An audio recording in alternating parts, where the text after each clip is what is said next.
گزشتہ ماہ financial action task force کی طرف سے پاکستان کو ایک مرتبہ پھر گرے لسٹ میں برقرار رکھنے کا فیصلہ کیا تھا، باوجود اس کے کہ پاکستان نے فائنینشیل ایکشن ٹاسک فورس کی طرف سے دیے گئے 27 نکات میں سے 26 نکات پر عمل درآمد کر لیا تھا، تو اس کے باوجود بھی پاکستان کو فائنینشیل ایکشن ٹاسک فورس کے گرے لسٹ میں رکھا گیا، جس کے بعد فوراً گورنمنٹ آف پاکستان کی طرف سے اس پر رد عمل سامنے آیا کہ کچھ طاقتیں نہیں چاہتی کہ پاکستان گرے لسٹ سے باہر ہو، جس کے بعد پاکستان کے وزیر خارجہ شاہ محمود قریشی نے کہا کہ اس کے پیچھے ہمارے پڑوسی ملک ہندوستان کا ہاتھ ہے۔ کوئی ملک اگر 96% FATF کی طرف سے دیے ہوئے ایکشن پلان پر عمل درآمد کرے تو اس کے بعد بھی اس ملک کو گرے لسٹ میں رکھنا یقیناً کچھ سوالات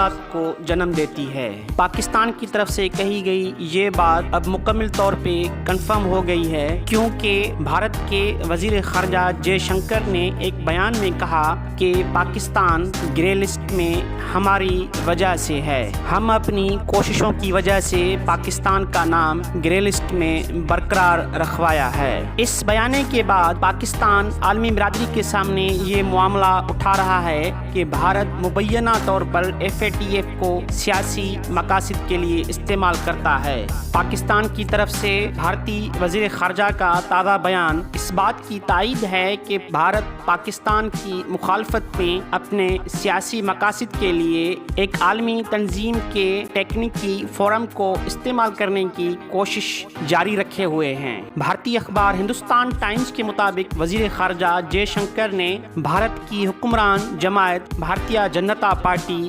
BJP کے ایک تقریب میں خطاب کرتے ہوئے کہا کہ ہماری وجہ سے FATF پاکستان پر نظر رکھے ہوئے ہیں اور اس لیے پاکستان کا نام تنظیم کے گرے لسٹ میں برقرار رکھا گیا ہے۔ بھارت کے وزیر خارجہ نے اسے اپنی کامیابی قرار دیتے ہوئے کہا کہ بھارت کی طرف سے مختلف اقدامات کی وجہ سے پاکستان کو گرے لسٹ میں برقرار رکھا گیا ہے۔ بھارت کے وزیر خارجہ کا بیان ایسے وقت میں سامنے آیا ہے جب گزشتہ ماہ FATF نے پاکستان کو گرے لسٹ میں برقرار رکھنے کا فیصلہ کرتے ہوئے کہا تھا پاکستان کو اس فہرست سے نکلنے کے لیے ابھی بھی مزید اقدامات کرنے کی ضرورت ہے، تاہم پاکستان کی طرف سے FATF کی تجویز کردہ ایکشن پلان پر عمل درآمد کے لیے کیے گئے پاکستان کی طرف سے اقدامات کو عالمی تنظیم بھی تسلیم کرتی ہے، جبکہ پاکستان کی طرف سے یہ بھی کہا گیا ہے کہ بعض ممالک کی طرف سے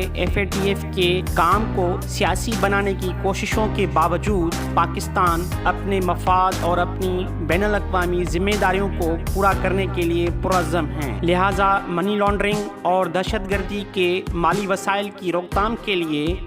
تمام وسائل بروئے کار لائے جائیں گے۔ بھارتی وزیر خارجہ کے بیان کے بعد اب یہ بات کھل کر سامنے آ گیا ہے کہ پاکستان کو FATF کے گرے لسٹ میں شامل کرنا ایک سیاسی وجہ ہے۔ اس کے علاوہ FATF کے اس ٹیکنیکی فورم پر کچھ سوالات بھی اٹھائے جا رہے ہیں کہ کوئی ملک انسداد دہشت گردی اور منی لانڈرنگ کی روک تھام سے متعلق اس عالمی فورم کے فیصلوں پر کس حد تک اثر انداز ہو سکتے ہیں۔ اب دیکھنا ہوگا کہ FATF بھارت کے وزیر خارجہ کے اسٹیٹمنٹ کے بعد اپنی پوزیشن کو کس طرح کلیئر کرتے ہیں اور پاکستان کی طرف سے اس معاملے کو کس حد تک اٹھایا جاتا ہے۔ اس طرح کسی عالمی اداروں پر کسی ایک ملک کا اثر انداز ہونا